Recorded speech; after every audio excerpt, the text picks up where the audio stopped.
Hello friends, good morning. सीमाज लाईफमध्ये तुमच्या सगळ्यांचं मनापासून स्वागत करते. तर इकडे आता सकाळी सकाळी टिफिनची तयारी चाललेली आहे आणि इकडे ना आज लाडूबाईच्या डब्याला वाटाणा बटाट्याची भाजी केली मी आणि मस्त आता शिजत आली होती भाजी, तर वरून थोडीशी झाकून ठेवली 2-3 मिनटं.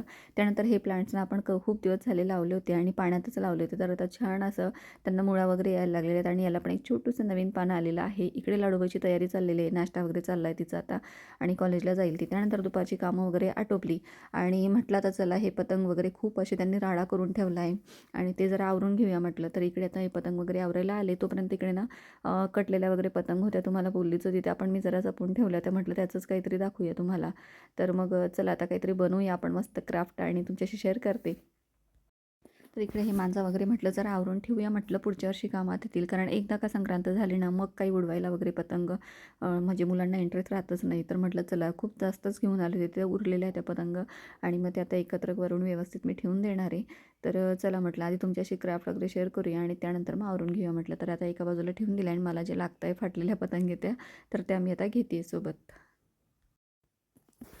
तर ही जी पतंग आहे ना त्याचा जो कागद आहे तर तो पण आपण यूज करणार आहे आणि आतमध्ये ज्या या बांबूच्या ज्या बारीक काड्या लावलेल्या आहेत त्या पण आपण यूज करणार आहे, त्या स्टिक पण.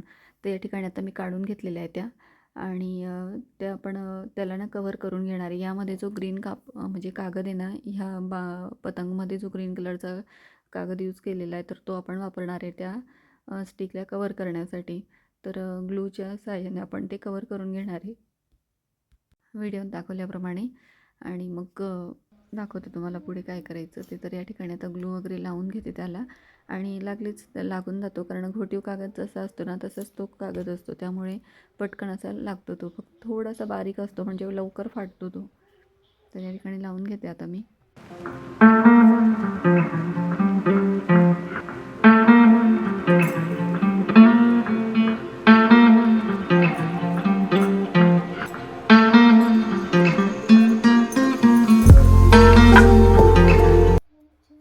तर इकडे लावून घेतलेला आहे ग्रीन कलरचा कागद. सगळ्या स्टिकला आपल्याला लावून घ्यायचा आहे आणि व्यवस्थित चिकटून घ्यायचं आहे आणि त्यानंतर आपण त्यावर आपण पिस्ता सेल्स आहेत ना, तर ते मी सांभाळून ठेवले होते आणि त्याचे मग आपण फुलं तयार करून घेणार आहे, म्हणजे कळ्या. तर या ठिकाणी बघू शकता तुम्ही आता ग्लूच्या सहाय्याने आपण ते लावून घ्यायचं आहे आणि 2 पिस्ता शेल्स एकत्र चिकटून घ्यायचे आणि त्याच्या आजूबाजूला पुन्हा कवर करण्यासाठी अपोजिट बाजूला आपल्याला 2 पिस्ता शेल्स लावून घ्यायचे, म्हणजे मग कळीचा आकार तयार होऊन जातो. तर ग्लू गनने छान चिपकतात आणि गोंदने वगैरे अजिबात चिपकत नाही, ते पडून येतात. तर त्यामुळे ग्लू गन असेल तर बेटर, म्हणजे चांगलं काम होतं आपलं. तर या ठिकाणी आता लावून घेते मी.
तर इकडे आता ना पिस्ता शेल्स आपण एकावर एक लावून घेतले, त्यानंतर कळीचा आकार तयार होतो आणि थोडंसं कळी उमलते असं जर का आपल्याला दाखवायचं असेल तर खालच्या बाजूला पिस्ता शेल्स लावून घ्यायचे, म्हणजे मग उमलताना दिसेल ती.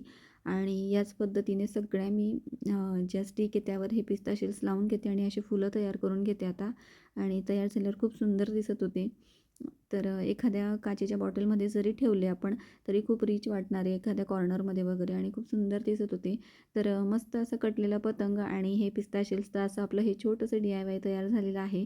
आणि तुम्हाला कसं वाटलं नक्की मला सांगा. तुम्हाला जर का ह्या पिस्ता शेल्सचा कलर करायची असतील ना, तर थोडासा फिकट ऑरेंज कलर किंवा मग पिंक कलर आपण देऊ शकतो, खूप सुंदर वाटतो तसंही. आणि अजून कलरफुल असे फुलं आपले तयार होऊन जातील. तर या ठिकाणी ना मी ह्या फ्लॉवर पॉटमध्ये ते ॲडजस्ट केले आहेत आणि खूप छान वाटतं आहे, तुम्ही बघू शकता. तर असंच व्हिडिओ बघत राहत जा आणि व्हिडिओमध्ये कंटिन्यू राहा पुढे अजून. तर आता म्हटलं संध्याकाळी ना मला राजला घ्यायला बाहेर जायचं होतं, तर त्यासाठी बाहेर आले होते आणि इकडे मग जाताना तो म्हटलं की काहीतरी खाऊ घेऊया.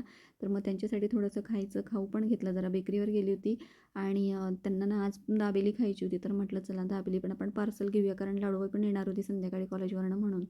मग इकडे ना माझं लक्ष हे आजीबाबांकडे गेलं.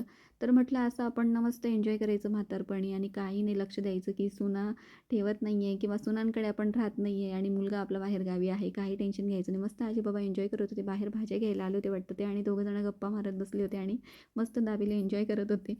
तर आम्ही पण दाबेली पार्सल आणली घरी आणि मग मुलांना दिली मी आणि त्यानंतर मग संध्याकाळच्या स्वयंपाकाची तयारी. तर म्हटलं आता संध्याकाळी स्वयंपाकाला काय करूया, तर जास्त काही भूक नव्हती आम्हाला आणि म्हटलं चला आज ना आपण मस्त दाल पालक करूया म्हटलं. तर या ठिकाणी मी आता मूग डाळ घेते आहे आणि तूर डाळ पण घालणार आहे त्यामध्ये. तर मूग डाळ घेतली, त्यानंतर तूर डाळ आणि दोघं डाळी छान अशा स्वच्छ धुवून घ्यायच्या आहेत आपल्याला. मी या ठिकाणी 2च डाळी घालते आणि आपल्याला जर अजून वेगवेगळ्या डाळी त्यामध्ये घालायच्या असतील म्हणजे हरभऱ्याची वगैरे तर आपण घालू शकतो. पण मी आज ना 2च डाळी या ठिकाणी घालणार आहे. तर आता मुलं म्हणत होती की आम्हाला काही जास्त भूक नाही आहे तर थोडंच बनव आमचं. तर म्हटलं ठीक आहे. मग इकडे आता डाळी वगैरे स्वच्छ धुवून घेते आणि त्यानंतर मग पालक ना मी निवडून ठेवला होता. तो त्या दिवशी आणला मी संध्याकाळी आणि मस्त निवडून वगैरे ठेवला होता. तर इकडे आता म्हटलं त्याला धुवून घेऊया आणि चिरून घेऊया म्हटलं स्वच्छ. तर इकडे ना आता पालक काढून घेते आणि थोडं जे जाड त्याची पानांच्या शेवटी जी दांडी असते पालकची ती थोडीशी जर जाड असेल तर ती आपण काढून घ्यायची आणि मग स्वच्छ धुवून मग मी चिरून घेणार आहे. त्यानंतर एका बाजूला ना गॅसवर कुकर पण ठेवला होता मी. म्हटलं पाणी घालून ठेवून देऊया त्यावर म्हणजे तोपर्यंत पाणी तापेल. तर इकडे आता पालक मी चांगला स्वच्छ धुवून घेते आणि चिरून घेते. नंतर इकडे डाळी पण स्वच्छ धुवून ठेवल्या आहेत. आता कुकरमध्ये पाणी घातलं आहे, हळद घातली आहे, त्यानंतर मीठ घातलं मी आणि पालक आपला चिरलेला त्यामध्ये घालून द्यायचा आहे. वरून आपल्याला डाळ पण घालायची त्यामध्ये धुवून ठेवलेली. तर इकडे आता डाळ पण धुवून ठेवलेली आपण ती घातली त्यामध्ये आणि कुकरच्या आपल्याला शिट्ट्या घ्यायच्या आहेत. 3 शिट्ट्या घ्यायच्या आपल्याला म्हणजे डाळ छान अशी गळून जाते पूर्ण आणि पालक पण छान असा शिजून जातो. काही जणं पालक फोडणीत टाकतात पण मी याच्यातच शिजायला टाकते म्हणजे छान त्याचा रंग पण कायम राहतो आणि त्याचं म्हणजे जो स्मेल आहे छान असा तो पण उडत वगैरे नाही. तर मग त्यामुळे मी कुकरमध्येच घालून देते. तर इकडे आता व्यवस्थित कालवून घेतलं आणि आता झाकण लावून देणार आहे आपण कुकरचं आणि 3 शिट्ट्या आपल्याला काढायच्या आहेत कुकरच्या. तर म्हटलं आज ना पालक मस्त नवीन पातेल्यात करूया म्हणजे भटुरं म्हणते मी त्याला. आमच्याकडे तर भटुरंच म्हणतात, तुमच्याकडे काय म्हणतात माहीत नाही तर मला नक्की सांगा कमेंट्समध्ये.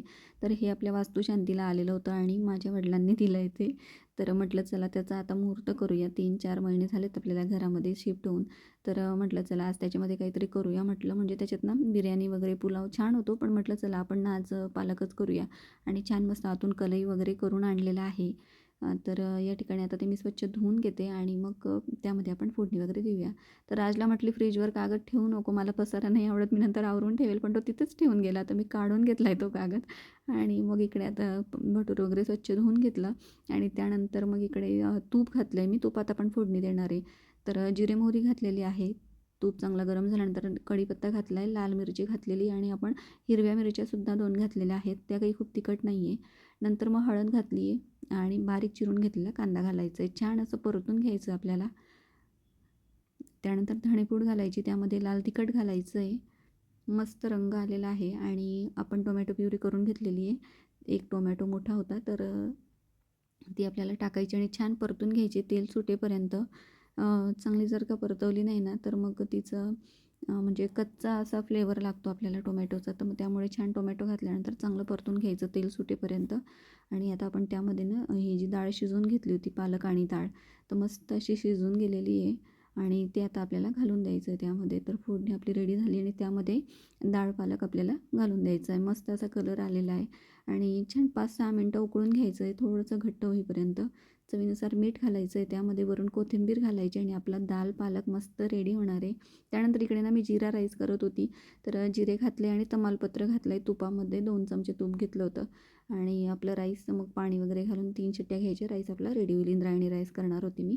त्यानंतर आता म्हटलं आता झालं आहे काय स्वयंपाक, तर म्हटलं की पालकची भजी पण करायची आपल्याला.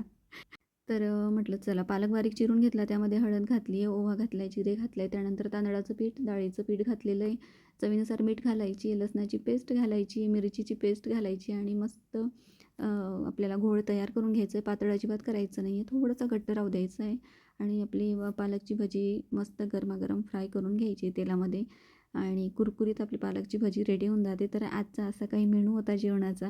तर बघा भजी पण इकडे रेडी झालेली आहे आणि मस्त दाल पालक आणि त्यासोबत आपला उडदाचा पापड. तर चला आता मी जेवण करून घेतो आणि तुम्हाला आजचा ब्लॉग कसा वाटला नक्की मला कमेंट्समध्ये सांगत जा आणि थोडा पण आवडला असेल ना लाईक शेअर सबस्क्राईब करायला अजिबात विसरत जाऊ नका. भेटू पुढच्या वेळी, तोपर्यंत बाय.